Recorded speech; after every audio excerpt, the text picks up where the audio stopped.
You're listening to the Huddle Up Podcast with Chad Jensen and Zack Kelberman. Join Broncos Country's deep divers at milehighhuddle.com and sound off. And now it's time to drop some knowledge.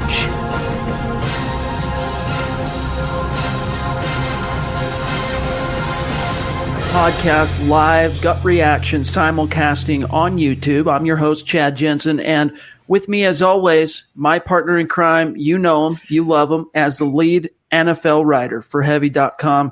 He is Zack Kelberman. Zack, this is going to be a tough one. My heart goes out to Broncos Country. We are all at a loss at this point. What an ugly, ugly loss. At this point, they really are among the worst teams in the NFL. It's not just one person's opinion. It's not just something to write in a story. They had no business losing this game today. They had that game well in hand, facing a Jaguars team that does nothing overly well at home. You take the lead in the last minute, then you blow the game in the final stretch with your Vic Fangio, resounding defense falling apart once again, withering when it matters most, just like the Vance Joseph outfits. Nothing has changed, Chad. Literally nothing has changed.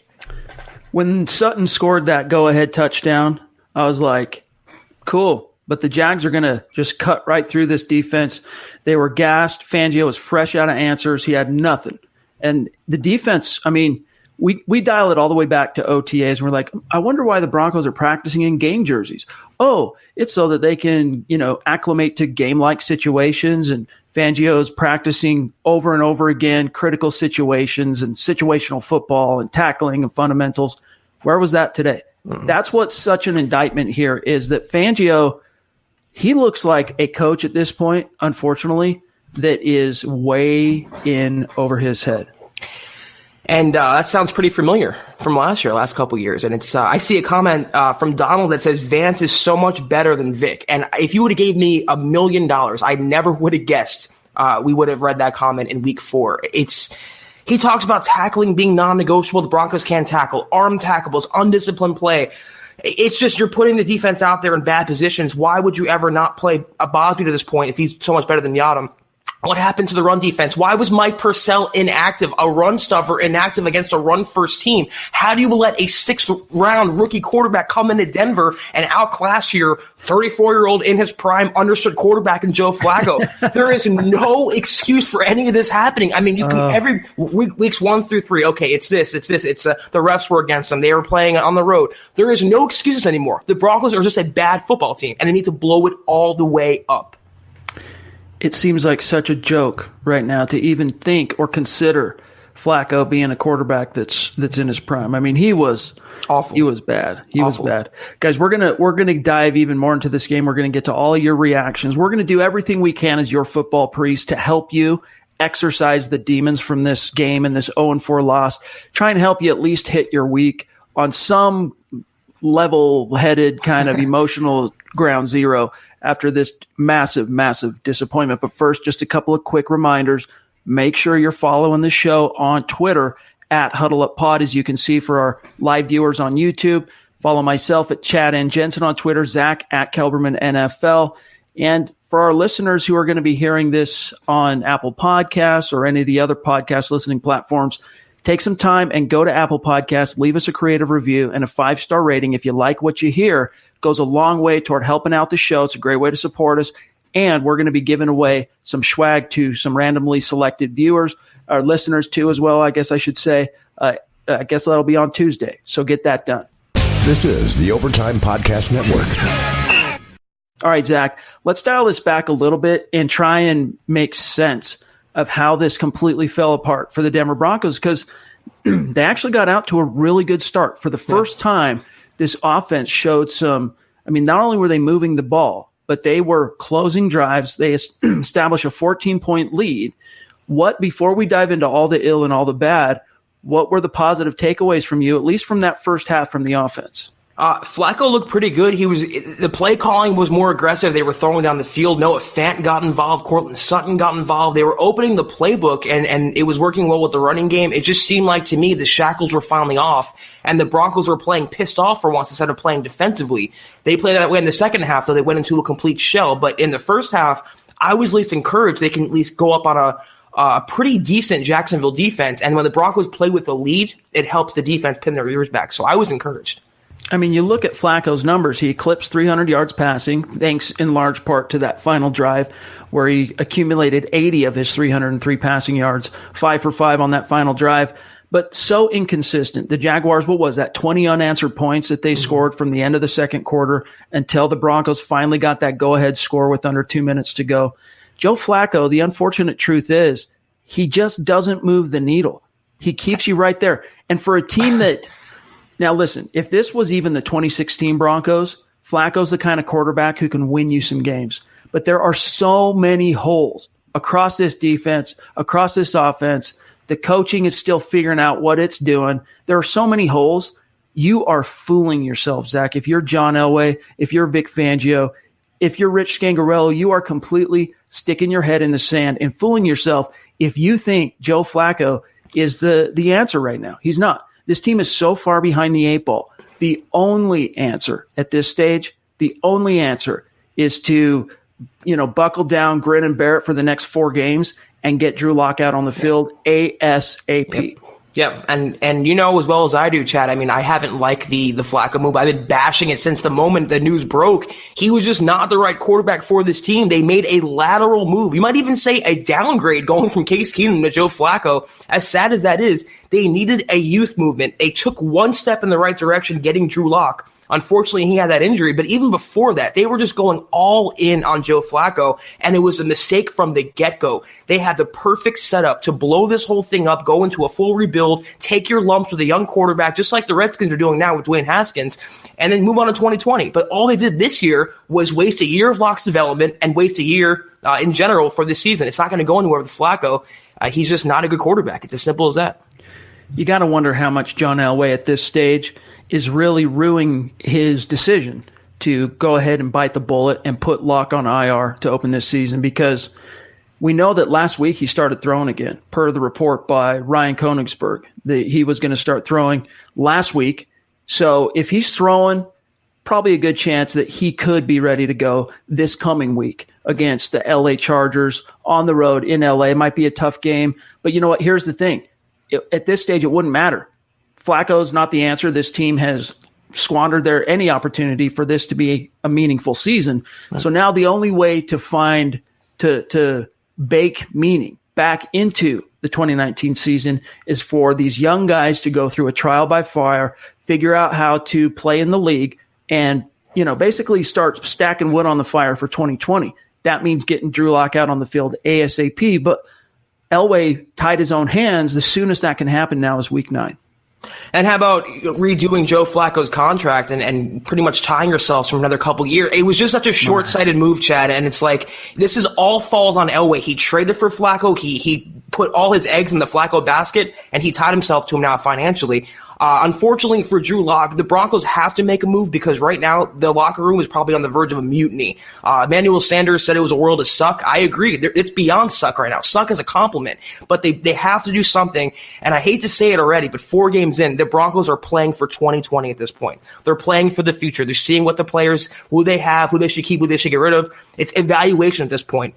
And as soon as they can, I'm right there with you, Chad. They have to put Drew Lock in the game and just see what you have in him. You know what you have in Joe Flacco. You cannot say the same about Drew Lock yet. So what does that mean for guys like Emmanuel Sanders, Chris Harris, who played like crap today, Von Miller, Derek Wolfe, these vets who they're the holdovers, right, from Super Bowl 50. The Broncos aren't about to – now, listen, at this stage you have to start entertaining calls. Maybe even you start making some calls regarding these veterans. But these holdovers from Super Bowl 50, you're not going to be able to trade them all, right? Where do these veterans in your mind fit into basically the facts, the reality this team has to face at this stage moving forward, another 12 games still left to play in the season? Where do you think they're at on an emotional level? Because we didn't get a chance, the way our podcasting schedule worked out last week, we didn't get a chance, you and I, to discuss Von Miller's 13-second press conference on Thursday. And it really felt, boiling it down, it feels like those veterans, the holdovers, they're at the end of their rope. Emotionally, they are tapped out. Yep. And it's not just these 4 games. It's not just 2019. This is the culmination of basically you go back to the final quarter of the 2016 season up until now. It's the straw has finally broken that camel's back, it feels like to me. Now, however, though, Zach, Von Miller played like the Von Miller we're used to seeing today, but it just wasn't enough because this isn't the defense of old. And even Vic Fangio, the X's and O's czar and wizard that he was billed to be and that we know statistically and historically he has it in him to be, that is simply not coming out in the wash. When it comes to Von Miller, I took a lot of flack on Twitter because I thought he was going through the motions in that press conference, kind of just regurgitating cliches. And that was my opinion. It didn't seem like the same Miller who came out in that Arizona press conference last year. He's really, I think, ending the end of his rope, like you said, Chad, nearing it. He's tired of losing. He's wasting his prime, and I bet Chris Harris Jr. feels that way. He's past his prime, or, getting to that point. Emmanuel Sanders feels that way. This is a proud bunch that did nothing but win until the last couple years. So now they're just doing nothing but losing. So I would not be surprised if emotionally they're going to start pulling away and just going through the motions, trying to get through the season unscathed and try to get out of Denver probably sooner than later. I really think this is, unfortunately, one of those situations where almost in a Darwinistic evolutionary type of way, the torch is going to have to get passed on to the young guys in terms of leadership. It's going to have to be your Phillip Lindsays of the world, your Cortland Suttons of the world that have to rally these troops and fight for not only what's happening now, but what the emotional well-being of this team is going to be moving forward, because these veterans, to preserve their own sanity, they're shutting down emotionally. That's what it feels like to me. Okay. And it's understandable. They're human. I mean, they get paid the big bucks to go out and execute. On an emotional level, though, it's hard to alter what this team is going through and what these veterans have had to live through for the last 2.5 years in real time. Now, let's get to what our awesome viewers and listeners here have to say. This is from JS 9798. This is an absolutely bad football team. Fangio will get his chance, but this team needs to be rebuilt once and for all. You should have went with Matt LaFleur or Zach Taylor route from the beginning. I don't think that would have mattered, Jacob, because here's why. You would still have to have a GM/president of football operations in lockstep with what your head coach would want to do. John Elway was not interested in starting Locke from the very beginning of this thing. John Elway was all about continuing to live this fantasy that they were one middle of the road quarterback away and the right head coach away from turning this ship around. Now, maybe your prospects at this stage are a little bit better because a young head coach like a LaFleur, like a Zach Taylor, they could be getting things ready for the return of Drew Lock to turn the page and move forward that way. But I really don't think it would have made a difference in terms of this team necessarily starting 0-4. We do have to put a lot of this on Fangio because this was a completely undisciplined, emotionally impotent performance. That's a great way to put it, emotionally impotent. Yeah, they were pretty soft in that game, I would say. But yeah, I don't really fault the Broncos for hiring Vic Fangio. I thought it was obviously a great hire, and they wanted a veteran coach who's been there and done that. They wanted to go away from Vance Joseph. I get that. The only reason I would have liked a LaFleur or Zach Taylor is to mold your young quarterback. But I actually laid the blame a lot at John Elway's feet. He's still the one buying the groceries. He's still the one picking the players, picking the coaches. And all of it comes back to him now. He's the one that traded for Joe Flacco. And for my money, Flacco was the biggest culprit of this game. He's the reason they lost. He certainly didn't do anything to help them win. So I laid the blame at Elway. He picks the guys, he picks the players, and he's not making right decisions. We're talking about Leonard Fournette. This is shades of the first quarter of last season in which the Broncos relinquished 200-yard individual rushers in back-to-back games. Leonard Fournette, 225 rushing yards with that dagger of an 81-yard romp that really just took all of the emotional air out of the Broncos defense and just gassed them. Jared Ortiz here says, Shelby Harris is not a nose tackle. Fangio is literally coaching a bad defense right now. How is this even possible? Part of the reason it's possible, Jared, is the fact that if you look at the 3 big free agent acquisitions the Broncos grabbed this past spring, 12 possible games, they've combined to miss 8 games, those 3 players. So that's a big reason for it. You were missing Kareem Jackson today. You still haven't seen Bryce Callahan out on the field. Josie Jewell started the game but left really early with that hamstring. And Shelby Harris, it's looking like he's miscast. If I'm Vic Fangio, look, Shelby, you're in a contract year. We're still going to you're still a key part of this defense. We're going to rotate you in at 5 tech. Maybe we even replace Adam Gotsis with you as a starter. But guess what? Mike Purcell, come on up. We need someone to stuff the run and clog up the running lanes on first and second down, because this was an embarrassment, Zach. You know who was pretty good at that? Domata Peko, another guy Elway let get away. And I like Shelby Harris and all, but he's not a pure run stuffer. They had Zach Kerr at that role. They had Peko at that role. And they had Purcell at that role. And he, for whatever reason, is inactive. I don't understand it. And that falls on coaching and Vic Fangio. He's the one that declares the players that are playing. So, yeah, they had a better scheme. I hate to say it under Vance Joseph, only because Joseph used players that were predominant run stuffers. Nivets 4433 also participated in our live blog open thread at milehighhuddle.com during the game. He says maybe they will finally admit to the rebuild and do it for real. And this brings up an interesting topic, because our Eric Trickle, whom everybody knows, he had an article up earlier this past week, refuting the notion that the Broncos have not rebuilt since Super Bowl 50. And he pointed to things like trading away Aqib Talib, getting rid of Demaryius Thomas, and a few other different moves as evidence that the Broncos have been trying to rebuild. And there is some truth to that. But, Zach, the bottom line is the Broncos have not full-face turned and confronted the rebuild. They've tried to take shortcuts. They felt like they could get around, some of the uncomfortable and painful downsides of having to rebuild by trying to put Band-Aids over bullet holes, whether it's the two quarterbacks in back-to-back years that they brought in, Keenum and Flacco. There's a bunch of other moves, but I remain adamant that, yeah, I think the Broncos they've signaled a few rebuild type of moves and transactions, but they haven't fully committed to it. And when I say fully commit to the rebuild, Zach, I'm not saying tank like the Dolphins are. You don't have to tank in order to rebuild. You don't have to mail it in order to rebuild.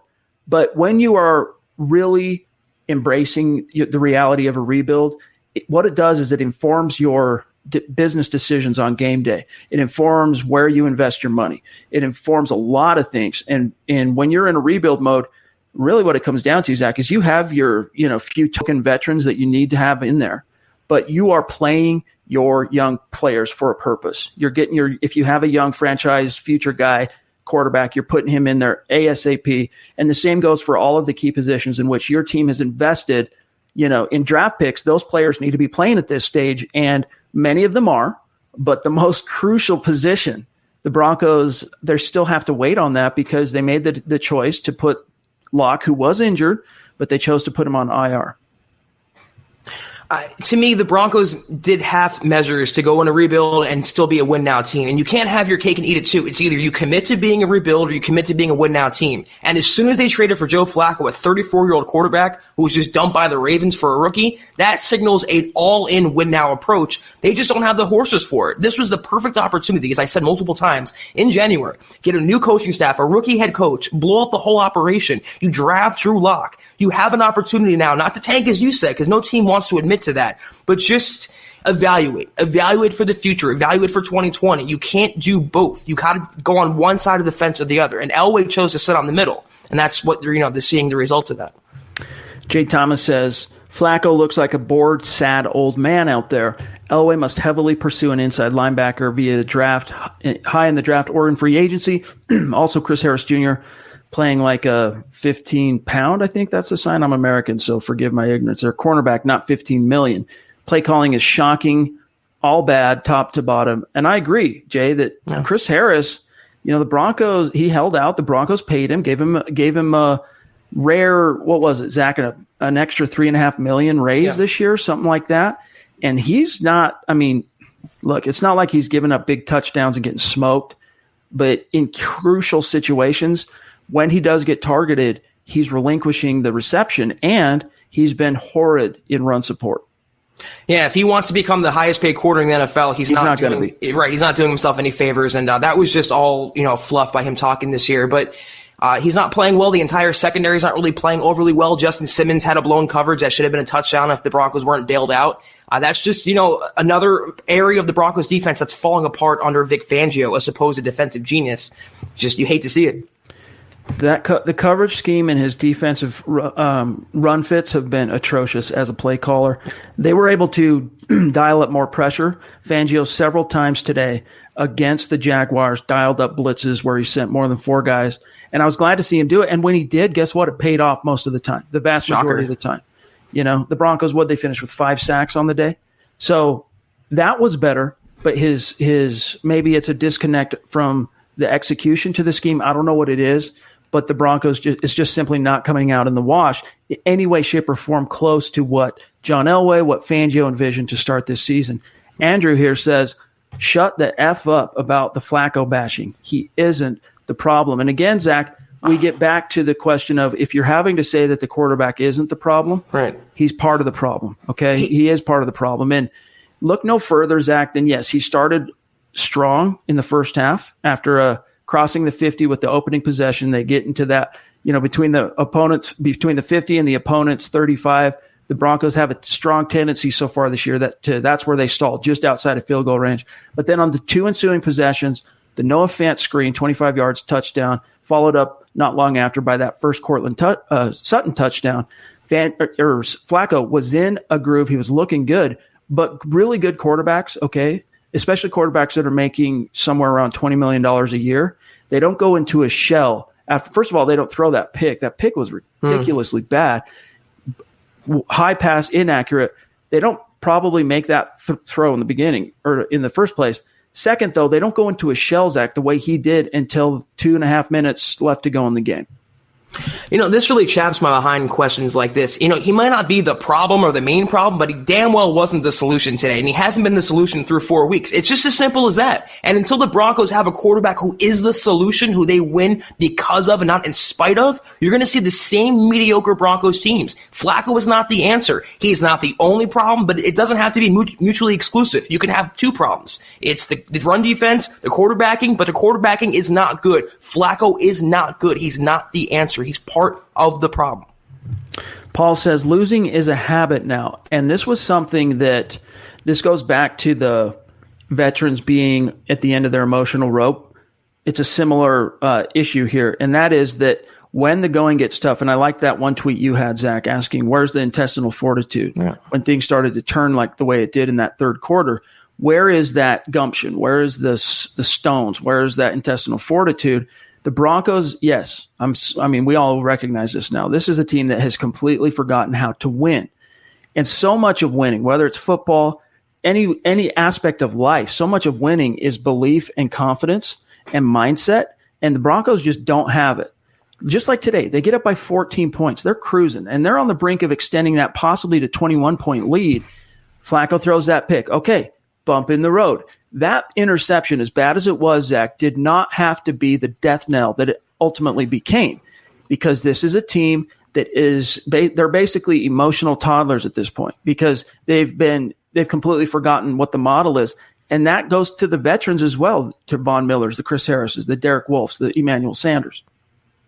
They say winning's infectious, but I think losing is more infectious. And the Broncos just do not know how to win right now. And to lose at that stage of the game, with having no fire and arm tackling and bad defense, they don't know how to win. And they're a team where if one thing goes off the tracks, if they have one turnover, one bad play, one series, it totally demoralizes them, demolishes them, and that shouldn't be. That's not a good team. That's a sign of a bad team right there. If the game has to be perfect for the Broncos to have a chance, they have a lot of work to do. And no, Tommy, we're not putting the entire game on Flacco, no. But we would be remiss if we were to exempt him from part of it. He factored into this thing. The interception crushed the Broncos. They were in position to extend their lead to 3 scores. He throws that unconscionable interception, and then to add insult to injury, he goes into a complete shell until just under 3 minutes to go in the game. You can tip your cap to him for that drive. That 5-for-5, 80-yard drive, Sutton's second touchdown to go ahead late. But by that point, the damage was done, Tommy. His inability to, bounce back in the third quarter in any way, shape, or form left his defense, who themselves were scrambling and struggling and just getting gashed on the ground. He left him out there. He just couldn't. And that's not what the elite quarterbacks in the NFL do. It's a joke now to even use the E word in the same sentence as Joe Flacco, but he's not even like a middle third quarterback in the NFL. I mean, 0-4. Look at his numbers. Look at how he performs. When it really matters most. He did do well in the clutch this time, but it was a day late and a dollar short, Zach. Why is everyone caping for Joe Flacco? Every fan should know that a quarterback gets the most criticism. He is the leader of the team. It's the most important position in all of sports. He's not, again, I'll say this again, he's not the only problem, but he's not the solution, and he's among the problems. And until he's better and plays better and more consistently, they're not going to win many games. I don't understand the Flacco supporters coming out in full force. He didn't have a 600-yard game and 5 touchdowns. For 3.5 quarters, he did not look good in today's game, and that's been the theme of the season. Andrew, this is the exact mindset that you're espousing here. No offense, my friend. This is the exact mindset that's gotten the Broncos into the situation they're in right now. Very few QBs are the solution. Plenty of teams can make deep playoff pushes with average QB play. That's just a mindset you got to dispense with, dude. It's not going to save the Broncos. This team has too many holes at this stage. Again, if this was even the 2016 Broncos, where you still had that defense playing at a top 5 level, Flacco can go out and win you 9-10 games and put you in the playoffs. And who knows, anything could happen. But this team is so far removed from that caliber of team that they were that it's a joke to even talk about it that way. This is the Overtime Podcast Network. Sheldon says, I was very happy that Chubb was okay. I do not know why they kept putting him back out when he was pulled off the field twice. Zach, what was your take on Chubb's performance this week? He finally got on the board himself with a sack. Consistent pressure, but he seemed to be part of the problem in my estimation in terms of giving up the edge in the run game too often. Yeah, it was a total breakdown in run defense today, and it's surprising because usually he's very, very stout against the run, but he kind of looked like a rookie again with edge problems and kind of missed tackles and arm tackles. It was a bad game on the ground from the entire Broncos defense. I'm not going to put the blame on one guy in particular. It was nice that he got a sack. It's nice that he made some plays, but unfortunately, like the comments said, he was injured and they put him back out there and he wasn't as effective. Is it time to shop Von Miller? Now, I query this. I'm not advocating for this. I still have to let my hormones settle after today. Holler back at me tomorrow on this topic. But while the emotions are still running high, let's address it. Trick Lessons Podcast here says, we need to see what we can get for Vaughn while he's hot. And he is hot. He had a big game today. And that's one thing I wrote in my article covering his 13-second press conference where he walked off the podium on Thursday was that, look, I think I think more of Von Miller than what he's shown himself the first 3 games of this year. I think he's going to basically let his play talk for him, and he did. Wasn't enough because there were so many other holes and problems with the team. He couldn't save the day.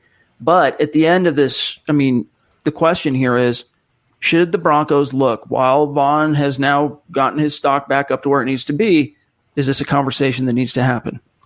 It can happen now, but I think it's something they'll save for after the season. I think the Broncos are going to see what he does during the year, and they'll gauge his trade value off that. Based on right now, he's a future Hall of Famer. He's looking like he's going to rebound and get some more sacks finally. They could probably flip him for a first-round pick, I would assume. Maybe not the Khalil Mack haul, but maybe a first-round pick. But I don't think he's going to get traded this year, and I would definitely think after the year, maybe they'll start exploring that, but don't look for any major trades this season. Red John says, I feel like Justin Simmons and Devontae Bosby are the best players on D, and it honestly is not even close.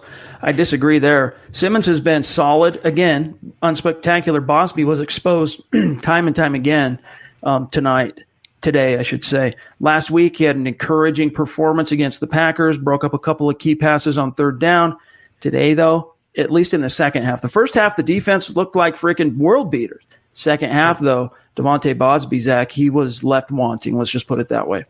It's because one team adjusted at halftime and the other team, the Broncos, did do nothing, and then you saw the result of that. And Simmons, again, you talk about it all the time, Chad, that he's on the border, on the precipice of being a Pro Bowler, and he's just never there. He's Justin Almost Simmons. He had a great training camp, great summer, and he's been mostly, I would say, not invisible, but he hasn't made the impact that I thought he would make. Bosby, like you said, he got exposed.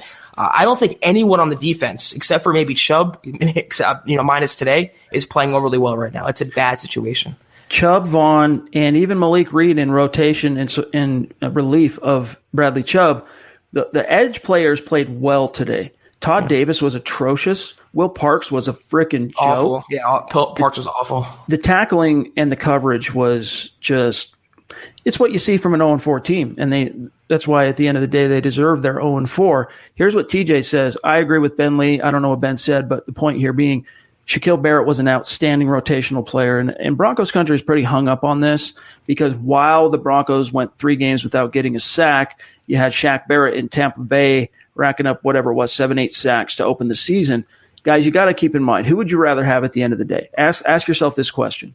Would you rather have Bradley Chubb? Would you rather have Von Miller? Or would you rather have Shaquille Barrett? Because they just weren't in a position financially to have all 3 this year with Shaq being an unrestricted free agent. So it really boils down to that. The only way I could have seen the Broncos finding a way to keep Shaquille Barrett is if they moved either Von Miller or Bradley Chubb, which wasn't going to happen. Yeah, there's no way he was going to come back, and it's just unfortunate. But I harken back to the last couple of years and question all the times the Broncos played Shane Ray over Shaq Barrett when it was obvious Shaq was the much better player. Personally, I'm happy to see him thriving in Tampa Bay. I always liked his game, and I think he's in for a monster season and a huge payday next March. Guys, we only got time for a couple of more, and then both Zach and I have to get to work cranking out some content on this game. Let's see here what Jay Thomas. Actually, let's go to JL Avenger here.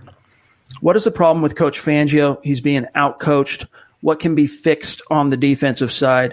Zach, I think this is one of those crucial comedy of errors, I guess you could say, in which you have the coaches coming up short and a combination of that with players really struggling and a lack of talent and a lack of depth. They go through phases where they're kind of in zone and hand in hand and they do well, but they can't sustain it. At the end of the day, though, you guys, this falls on coaching. As Zach said just a minute ago, Jacksonville went into halftime embarrassed and said, we got to adjust. What are they doing? We have to find a way to counter. Meanwhile, the Broncos were riding high. They didn't try to anticipate any adjustments that Jacksonville might have made to the way they were being played. And then once Jacksonville began to cram it down their throat, Fangio did not show any kind of adjustment at all to take care of that. So what are your thoughts on that? It seems like he's way too stubborn, and I think more stubborn than I foresaw when the Broncos hired him. And it's almost, he's cutting off his nose to spite his face. They should play more zone coverage when they should play more man. They should play more man when they should play more zone. They should activate Mike Purcell. They have to teach better fundamentals. They have to tackle better. He has to blitz more. I mean, these are all things that fall on coaching. Unfortunately, though, unless you can, get a heart transplant going, you're not going to help this team out. They don't have the fight. They don't have the intensity. They don't have the want. And until they do, they're not going to win many games. Hey, look at that, Zach. There's Jordan, the winner, one of the winners of last month's Apple Podcast swag giveaway, wearing the Mile High Huddle hat he received for giving us a creative review on Apple Podcasts. He has a very apropos comment and question here. He says, hey, Chad and Zach, I can't help but think about the 2020 draft. Do you think Drew Lock is better than Justin Herbert? I hope the Broncos don't have to go QB again, but if Herbert is better, they have to. Thoughts? Zach, this is a moot point until and unless Drew Lock gets on the field this year. Now, if Drew Lock gets onto the field, which at this stage I think nothing can stop him from coming back out in Week 9, and he does get some starts under his belt, honestly, Zach, unless he tanks at a near historic level and is throwing, Nathan Peterman type of play when he was in Buffalo, I don't think the Broncos are going with a quarterback in the first round next year, and they're cruising for a top 5 pick. I don't think that's going to happen, though. So in that sense, Jordan, love you, bro, but I have to disagree with you on that. And another thing before I serve this over to you, Zach, I'm not huge on Justin Herbert. He's a very talented dude, but listen to him talk. He sounds like he's 16 years old still. Yeah, I don't see it either, and it's really a question we can't answer until we see Locke on the field. And if he doesn't play this year, the Broncos, I think, are going to give him every chance to play next year. If he does end up bombing, though, this year, if he does, look bad, they could go that route. But I think, as Minshew proved, you don't have to draft a quarterback in the first round for him to be a good quarterback. They just have to keep swinging until they find that guy, whether it's the second round, third round, whatever. But I think they're going to give Locke the first chance to be that franchise guy before they start bringing in another, quarterback prospect. And now, unfortunately, they have dead cap for Flacco. Even if they can move on from him at the end of this season, they're going to feel the after effects from that decision to adjust his contract, give him a couple extra years. They're going to have some dead cap. But you know what? John Elway went from a GM who hardly ever had any dead cap to the last 2 years living with dead cap in the tens of millions. So Here's a note. Then we got to get out of here from Eclipse Stormborn. He's maintaining positivity here. He's seeing 12-4. This season ain't over. Hashtag Broncos country. Hashtag MHH. I really do appreciate the optimism, and I think because that's just the type of guy I am personally. I like to view things with the glass half full. But at this stage, you guys, we have to face the facts that this is a team fresh out of answers, and they can't really make any meaningful changes until Locke gets back. So that's why my message to you is buckle down, grin and bear through the next 4 games, and just look ahead, Zach, to week 9 when Drew Lock finally gets to come back out. Hopefully by that point, John Elway, Vic Fangio, they have fully come to terms with the fact that this is a team that really is bad, and it's time to move on from any and all vestiges of fooling themselves about we're one average quarterback away from competing for it all again. Yeah, another comment said 4-12 with a little star there to correct him. And yeah, I think that's more likely than 12-4. I love as a fan, I love and I appreciate the optimism, but if they can't beat a bad Jaguars team at home after leading in the last minute of the game, they're not going to win many games this year. It's just they have to look at the mirror and be relative to their expectations. It's all for the future now. They're not going to make the playoffs. It's all for 2020 and beyond at this point. Last thing, I promise, Zach, then we're out of here. Will says, you guys are talking crap about Flacco, but he hasn't looked that bad. Oh, my God. Look at the play calling. Horrible. I disagree, dude. The play calling today was pretty dang good. And Flacco early on was a pretty dang good trigger man.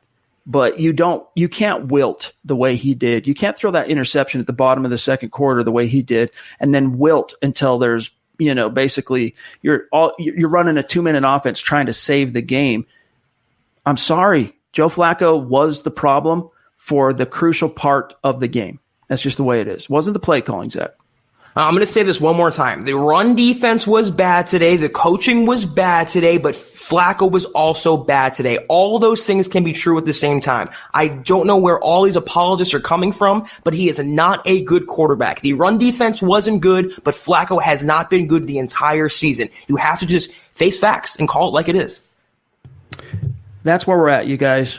I'm sorry to cut this short. I know everyone still wants to keep talking, and we could continue till we're blue in the face. But the bottom line is the Broncos are 0-4, and outside of that Chicago Bears game in which Bradley Chubb got that roughing foul, they deserve to be 0-4. Even they gave up the 25-yard completion, Zach, on 4th and 15. So at the end of the day, 0-4, that's where this team's at. And that doesn't, as far as what we're going to do here, it's not going to change our approach. We're going to continue to bring the analysis. We're going to tell you the truth. We're not going to, try and blow smoke or sunshine up your skirt. We have to hit you with the truth. I mean, that's where we're at in regard to this. It's the only thing we can hang our hats on, Zach, is being honest with each other, continuing to, we'll do our jobs covering this team as we always do. You guys, as fans, you got to try and stay optimistic, find things to be optimistic in, but just don't fool yourselves on where this team's at.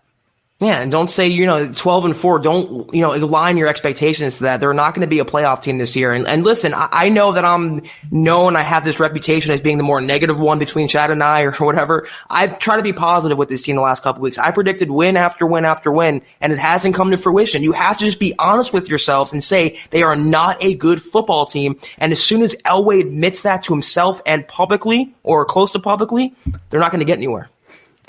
That's got to do it, though, you guys, for today's Gut Reaction. We will be back on Tuesday with a fresh episode. We'll dice through the aftermath of this 0-4 start. In the meantime, make sure you're following the show on Twitter at HuddleUpPod. You can find my partner here, Zack Kelberman, on Twitter at KelbermanNFL. Myself at Chad and Jensen. Keep your chins up. Life goes on. There's always next week, and we'll continue to watch these Denver Broncos, hope for the best, and expect the reality of where they're at. For Zack Kelberman, I'm Chad Jensen. We'll talk to you guys in a day or so. You've been listening to the Huddle Up Podcast. Join Broncos Country's deep divers at milehighhuddle.com to keep the conversation going.